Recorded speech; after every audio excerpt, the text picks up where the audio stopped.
Tensions between Israel and Iran have escalated sharply in 2025, raising fears of a wider regional war. But what sparked this latest confrontation? Who's backing whom? And how could this conflict be resolved? Let's break down the key facts you need to know. Israel and Iran have a long history of hostility dating back decades. Iran supports groups like Hezbollah in Lebanon and Hamas in Gaza, which regularly attack Israel. Iran's nuclear program also alarms Israel in the West. A nuclear-armed Iran could be disastrous for the region. In recent years, there have been numerous covert cyber attacks, assassinations, and proxy clashes in Syria and beyond. So what's the latest escalation all about? Well, in early 2025, Israel stepped up airstrikes on Iranian-backed militias in Syria and Iraq. They also targeted Islamic State groups in those countries. Iran responded with missile attacks on Israeli positions and increased support for Palestinian groups like Hamas and Islamic Jihad launching attacks from Gaza. Things really got heated when an Israeli vessel was attacked in the Red Sea.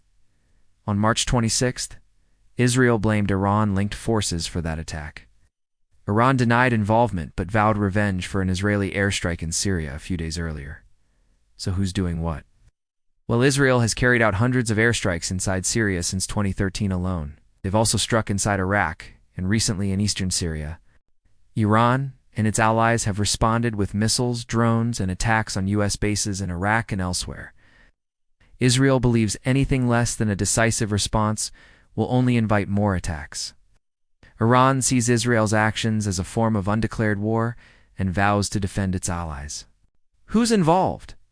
Israel is backed strongly by the United States and many Western countries who provide military aid and intelligence.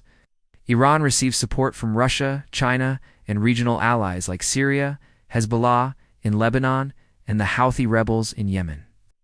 The U.S. and Israel work to contain Iran's nuclear ambitions through sanctions and covert operations. Russia supports Iran, but also maintains good ties with Israel. So it's a complex geopolitical chessboard. What's the impact so far? Well, there have been several deaths and injuries on both sides. Civilians in Syria and people living near the border regions on both sides have been caught up in the violence. The conflict has destabilized much of the Middle East, raised oil prices, and disrupted vital global trade routes. It has created a climate of fear and raised the prospect of a wider war drawing in regional powers like Saudi Arabia, Turkey, and the U.S. military. In the shadows, there's also been an increase in cyber warfare and intelligence operations. How can it be stopped?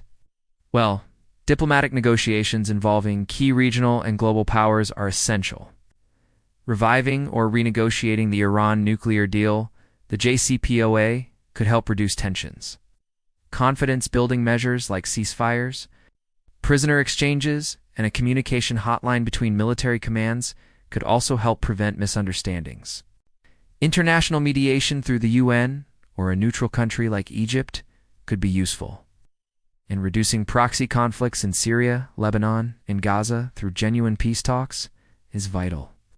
In conclusion, the Israel-Iran conflict remains one of the most dangerous flashpoints in global politics.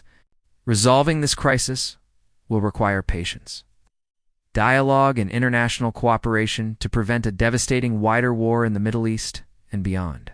If you found this video helpful, please like, share, and subscribe for more updates on global affairs. Thanks for watching.